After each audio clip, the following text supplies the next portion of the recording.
얌리아 회의가 90년에 있었습니다.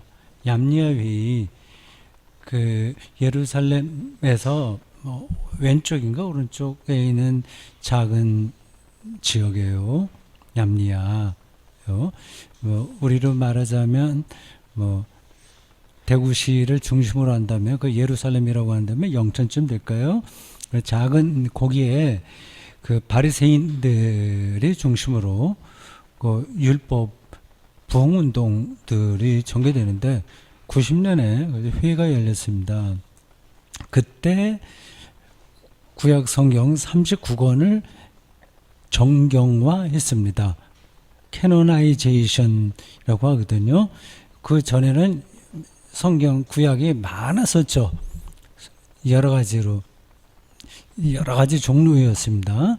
그 중에서 39권을 정경을 하는데 정경화되는 작업도 긴 과정입니다. 처음에는 모세 오경만 유대인들이 중요하게 생각하다가 그 다음에 뭐 정기 예언서, 후기 예언서 이렇게 쭉쭉 이제 들어오게 되다가 맨 나중에 경전에 들어오게 된 거는 성문서죠.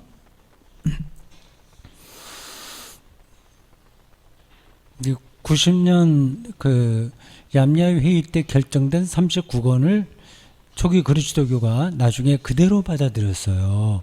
그러니까 조금 예상 될 겁니다. 그 예수님을 십자가에 못 박은 그 장본이라고 하고 할 수 있는 유대교에서 결정한 거를 우리들이 구약성을 선택한 게 아니라 유대교가 한 겁니다. 그걸 받아들였어요. 그 말은 그리스도교와 유대교의 연대감이 그 결속이 탄탄했다고 하는 겁니다. 처음부터 그렇게 갈라진 게 아니에요.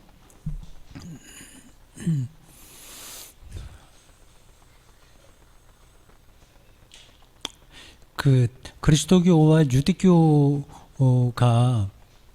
어떤 관계냐 하는 거를 머릿속에 어느 정도는 넣고 있어야 신약 성경을 잘 이해할 수 있습니다. 90년에 얌리아회가 있었고 그 전에 신약 성경에 있는데 또 하나 중요한 횟수가 있거든요. 그게 아시죠? 70년에 벌어진 유대전쟁입니다.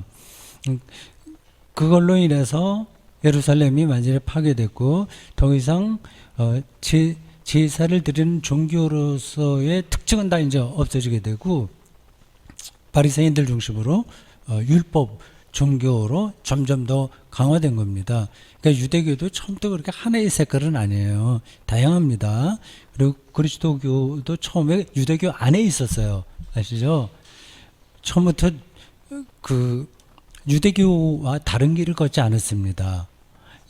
유대교 안에 나사렛 파로 에세네파가 있고 바리새파가 있고 사두개파가 있듯이 나사렛 파로 우리 있다가 어떤 역사적 기점에 의해서 점점 유대교로부터 벗어나게 됐어요.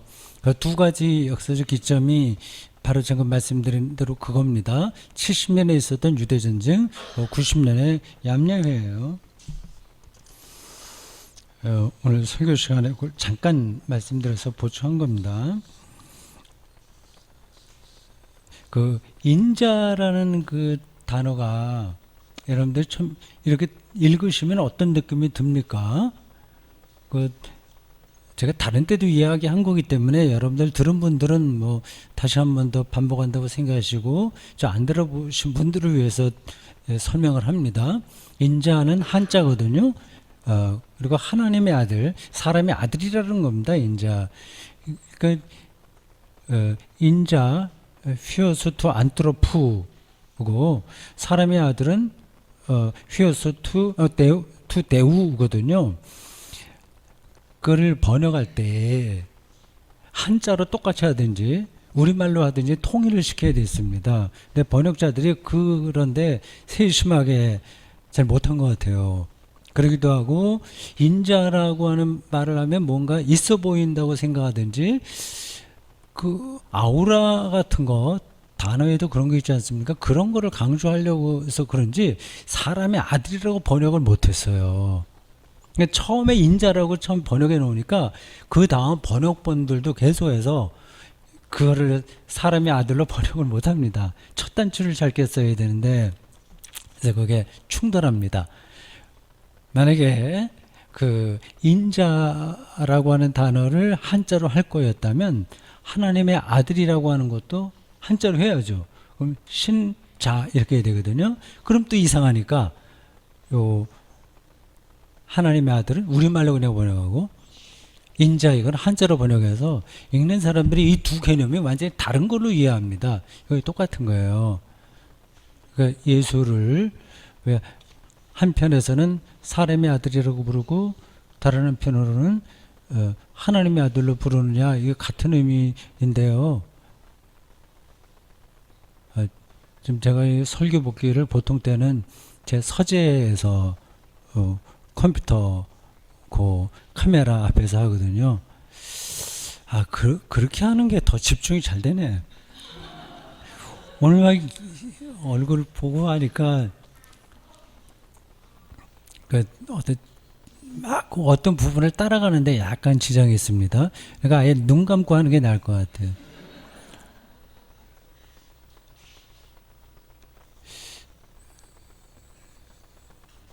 하나님의 사람의 아들, 하나님의 아들 다 구약 성경에 있는 개념이에요.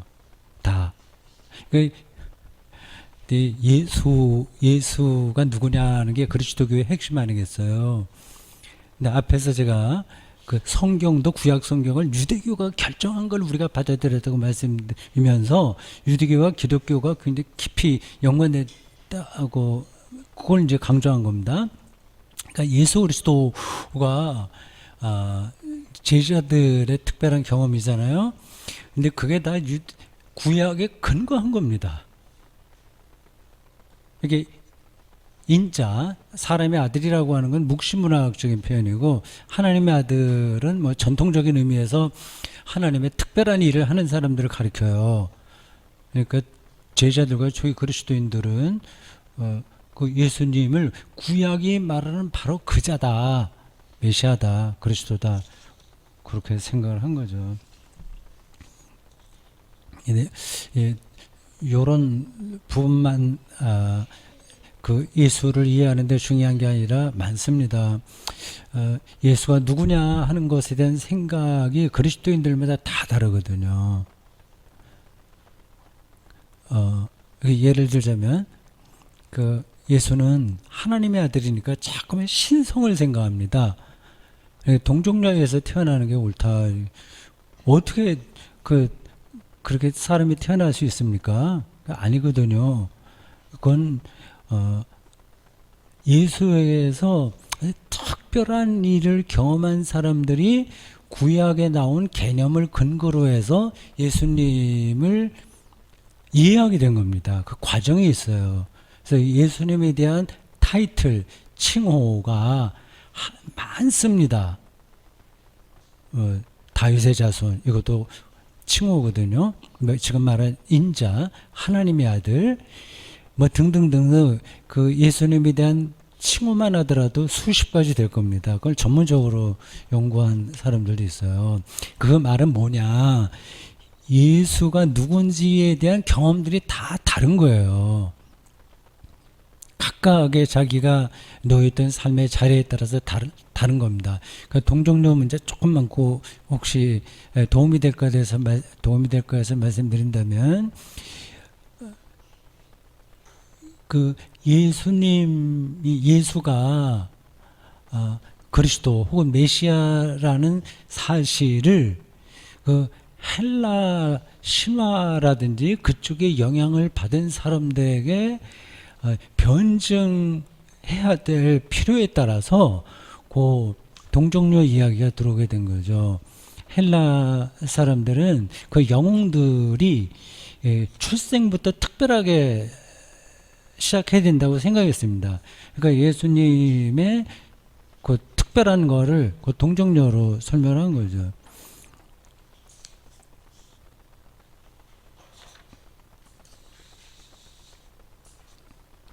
선악과 문제 설교 시간에 얘기했습니다. 그래서 보자. 지금 제가 시작한 지 몇 분 됐죠? 시간을 봐야 되는데 한 30분 이내로 끝내겠습니다. 한 7, 8분 전 시계 딱 제가 1시에 시작한 거 맞나요? 네, 알았습니다. 선악과 문제에 대해서 잠깐 얘기했습니다. 보통 우리가 선악과 하지만 그건 아니고 선과 악을 알게 하는 나무라고 했어요. 그 신화 아주 그 글쓰기 형식 자체가 신화입니다. 그 종교가 있기 전에 종교 역할을 한 게 신화예요. 그래서 이 설교 복귀 시간이니까 좀 그러니까 이론적인 건 말씀드려도 이해를 하십시오. 그 신학이라는 말이 원래 헬라 신화에서 온 겁니다. 그러니까 신들에 대한 이야기를 다루는 학문을 신학, 신화 이렇게 생각한 거죠. 헬라 사람들이 고대 그 유럽에서는 그리스 로마 신화가 종교였습니다.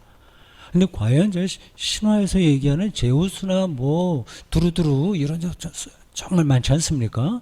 그런 것들이 정말 타당한지 아닌지를 검증해 보자고 하는 사람들이 나오기 시작했어요. 그들을 가리켜서 철학자라고 얘기합니다. 철학이에요. 근데 초기 그리스도교는 그 자기들의 정체성을 철학이라고 생각했습니다. 처음에는. 그래서 헬라 철학자들하고 대화가 많았습니다. 그래서 그리스도교를 변증하는데 그 헬라 철학을 많이 받아들였어요. 뭐 제가 몇 번 얘기한 겁니다만은 요한복음 1장 1절에 로고스 개념이 오지 않습니까? 로고스가 스토아 철학의 키워드, 핵심 개념이거든요.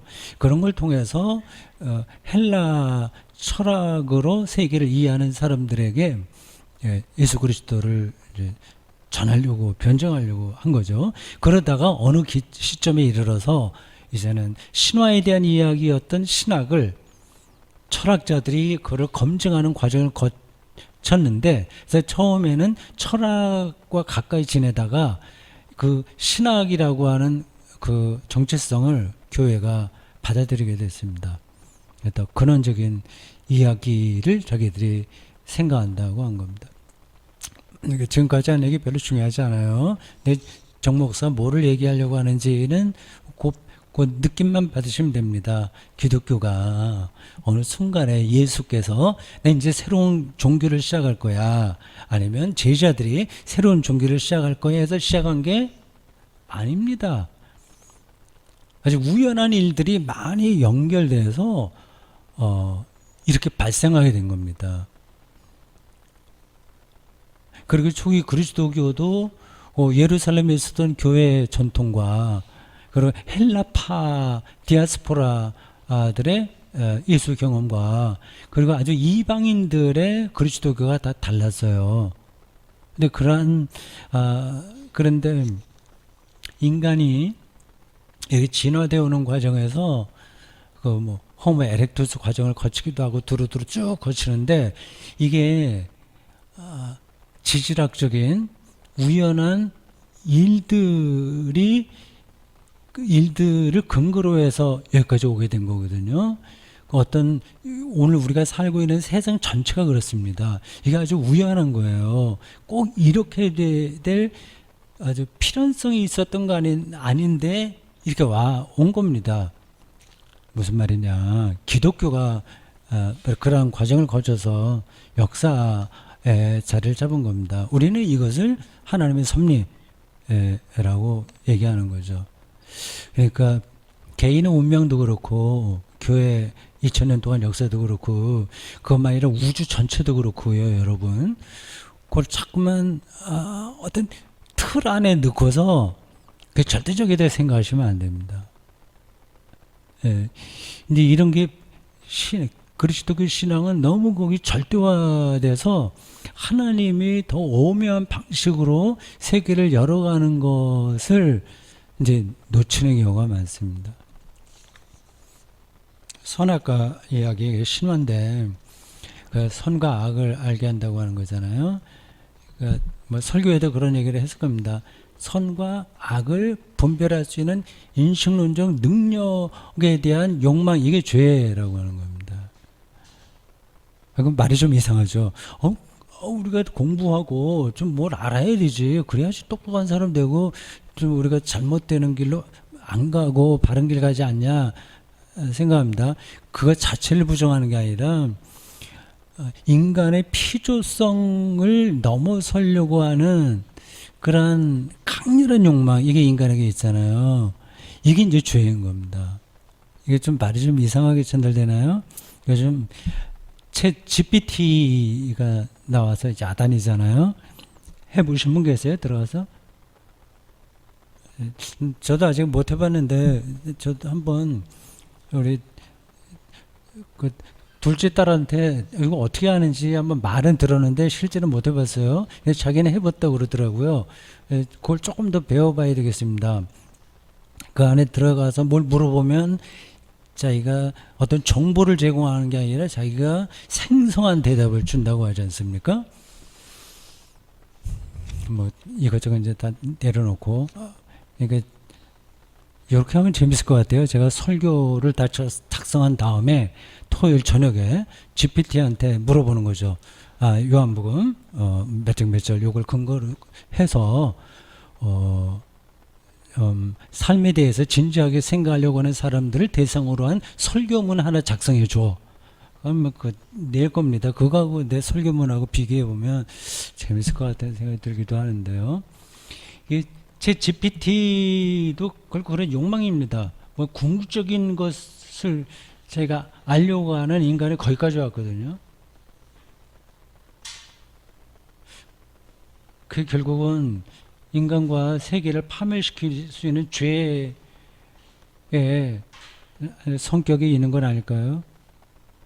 모르겠습니다. 거기까지는 제가 단정적으로 말씀드린 건 아닌데, 선하고 악하다고 하는 그거는 하나님만이 결정할 수 있는 일인데, 그것에 대한 유혹을 넘어가지 못하고 거기에 휩쓸린 아담과 하와 이야기가 이제 선악과 문제예요.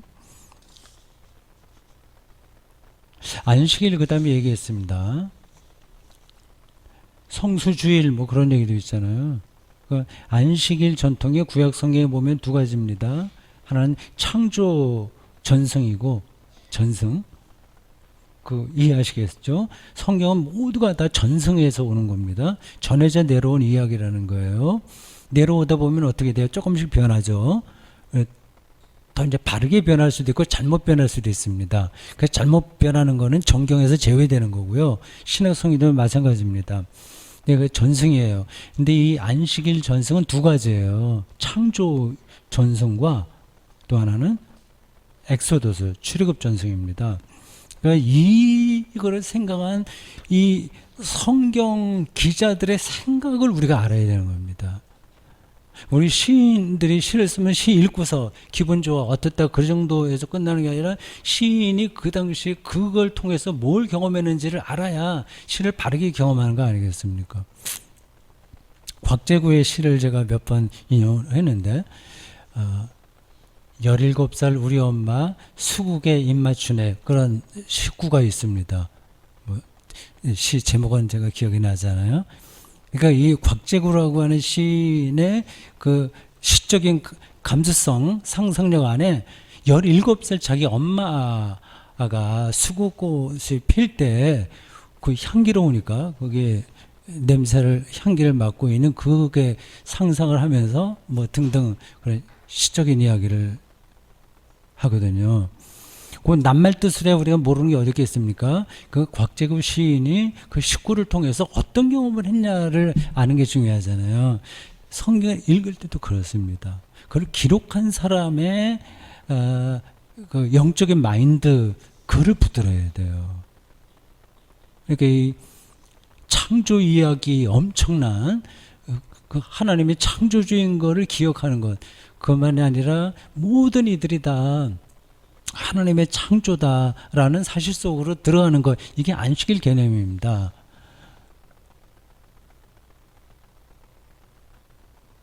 근데 그게 아니라 지금 뭐 예배 나오고 뭐하고 그건 하나의 규정이에요.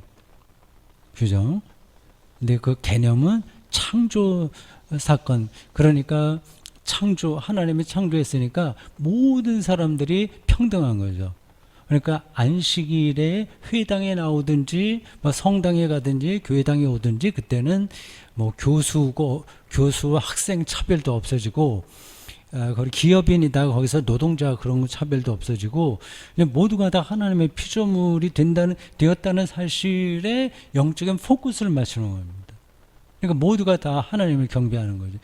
완전한 자유와 해방 그리고 그런 데만 안식이 가능하잖아요. 안식일의 개념이 근데 모두가 똑같이 존귀한 존재라고 하는 사실을 그거를 아주 뼛속 깊이 느낄 때만 안식이 있는 거 아니겠습니까? 안식일 개념이 창조에 있다고 하는 게 그런 뜻이에요. 그 출애굽 전승도 거기에 연결되어 있습니다. 십계명 말할 때 출애굽기 전승에 보면은 그런 이야기 나와요. 해방인 거죠. 어떻게 인간이 해방되냐? 그런 문제들을 붙드는 겁니다. 근데 구약 성경 기자들은 정말 위대한 영성가들이에요. 그거는 이미 3,000년 전, 2,500년 전의 문서인데 오늘날에도 여전히 우리의 삶을 다이나믹하게 만들고 좋은 뜻으로 다이나믹하게 만들고 참단의 행복과 자유, 안식으로 들어가도록 하는 그런 강력한 도전이고 힘인 거죠. 안식일에 우리는 그걸 경험해야 되는 겁니다. 근데 안식일날 사람 병 고쳤느니 안 고쳤느니 이런 걸로 시비를 거는 사람들이 바리새인들이었고 예수의 눈에는 그 사람들이 죄인인 거죠. 그 동성애 문제 잠깐 얘기했습니다. 차별금지법 반대 1인 시위 그거 보고 내가 뒤집어지는 줄 알았는데 대형교회 목사들이 그렇게 나가서 하게 되면 한국교회 신자들이 맞아 저게 그래야 돼 우리 반대해야 돼 얘기했잖아요. 가끔 우리 다비안드라고 통화할 때가 있는데 안동에 있는 어떤 분들 그런 얘기 하더라고요. 그 큰 교회에서 예배 마치고 나올 때 그 반대 이거 뭐 서명 뭐 그거 한다고 하더라고요. 교회가 할 일이 정말 없나 보네 그런 생각이 들었습니다. 근데 모르면 그냥 침묵을 지키는 게 나은데 나서서 그렇게 하고 있습니다. 여기 이찬수 목사 제가 실명 그 설교 때 해서 미안하긴 합니다만은 이건 한국 교회의 뭐라고 해야 될까 흑역사라고 할 정도로 아주 나쁜 행태이기 때문에 그냥 공적으로 얘기를 했습니다. 뭐 그 동성애 자체 문제에 대해서 서로 입장이 다르니까 제 생각을 일방적으로 강요할 수도 없고요. 그걸 더 논의를 하지는 않겠습니다. 근데 핵심은 성서를 어떻게 해석하느냐 문제예요.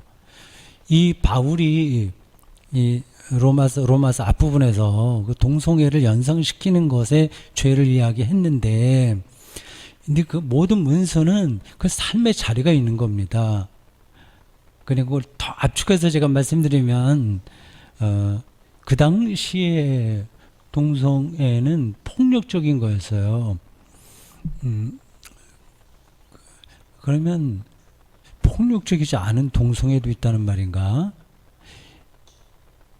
그 플라토닉 러브라는 말 들어보셨죠?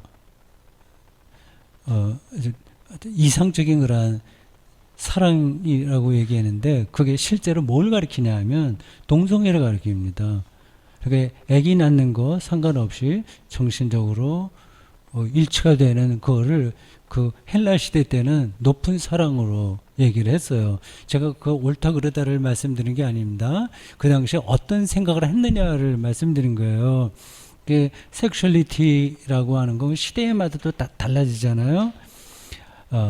절대적인 어떤 가치도 있고 아닌 것도 있는데 아닌 걸 절대화시키게 되면 인간의 삶, 생명을 파괴하게 됩니다.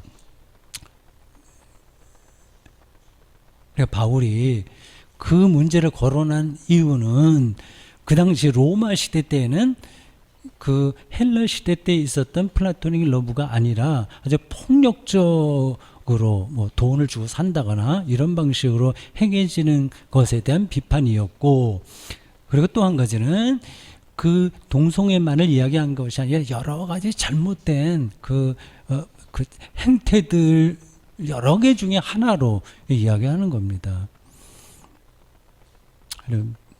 설교 시간에 이미 말씀드렸습니다만은 프란체스코 교황도 얘기했고, 지금 세계 교회는 다 그거를 받아들이는 경향으로 가고 있습니다. 근데 한국 교회는 약간 침묵을 지키고 있으면 제일 좋은데, 그게 아니라 이제 앞장서서 그렇게 하고 있으니까, 그 대형교회 목사들이 1인 릴레이식으로 반대시를 하고 인터뷰한 것을 그 동성애자들이 보았을 때는, 특히 그리스도인 동성애자들이 봤을 때는 시험에 들지 않겠습니까? 그러면 어린 소유자를 실족해 하는 일 아닌가요? 제가 보기엔 그런데.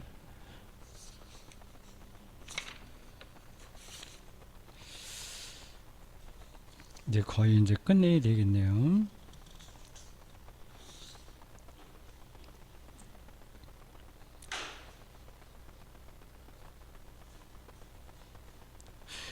설교 한 후반부에 쓴 단어가 하나 있습니다.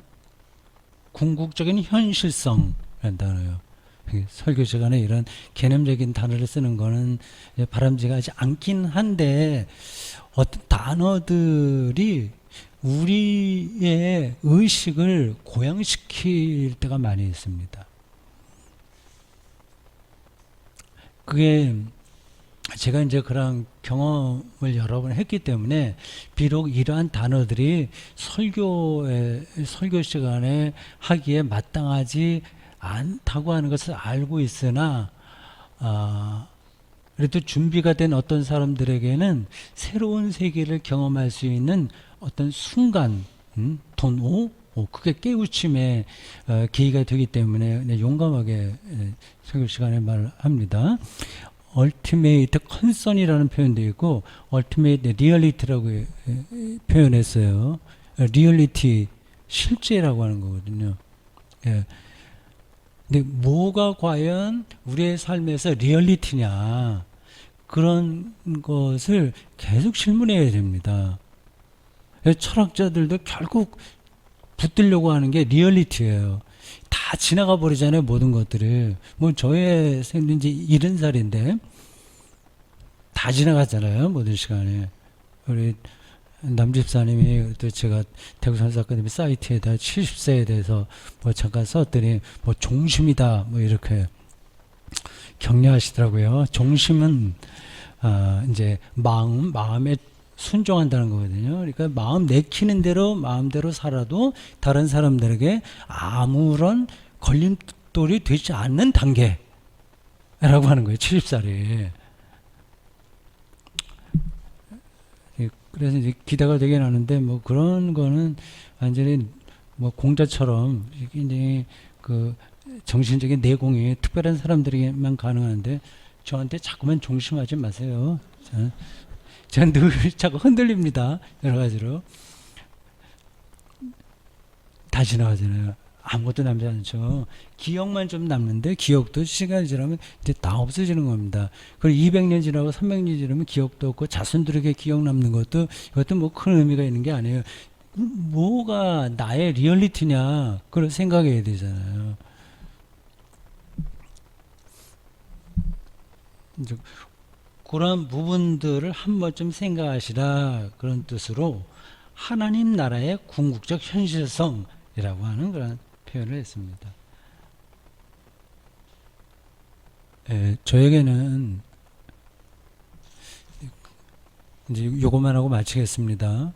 하나님 나라가 내 개인적인 삶도 그렇고, 저의 뭐 목회자로서의 삶도 그렇고, 신학자로서의 삶도 그렇고, 그게 핵심입니다. 예수께서 하신 것도 그 한 가지밖에 없거든요. 따지고 보면 모든 게 다 하나님 나라에 집중됐습니다.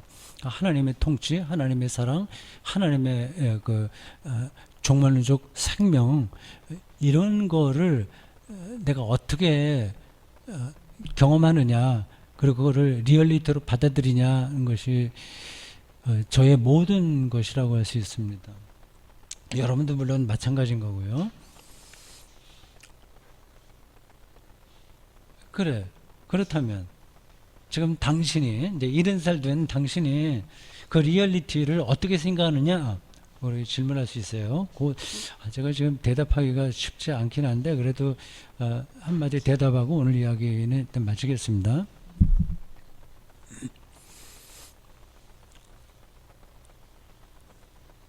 예수라고 하는 그분, 나사렛 마리아의 아들, 마리아와 요셉의 아들, 그 예수가 경험한 하나님을 나도 지금 여기서 경험하는 것, 그것이 나에게 아주 궁극적인 리얼리티다. 그렇게 말할 수 있습니다. 그것도 조금 추상적으로 들리죠. 예. 그래서 그 하나님 나라를 내가 지금 어떻게 경험하냐 하는 걸 또 이야기해야 되는데 거기까지는 지금 제가 설명하기가 간단하지 않아서 접어두겠습니다. 그래도 한마디 한다면 모든 존재하는 것들을 열린 마음으로 받아들이는 거예요. 그거를 우리 일상적인 말로 하면 사랑하는 거지. 모든 존재하는 것. 여기 컵 하나 있잖아요.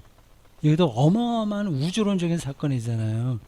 근데 이건 사랑이라고 하는 것이 뭐 낭만적인 것만을 얘기하는 게 아닙니다. 그 존재 자체를 인정하는 거예요. 악마저도 인정하는 거죠.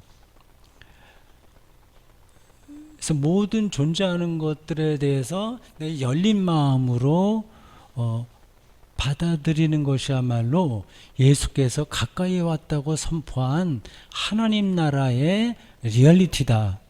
저는 그렇게 생각합니다.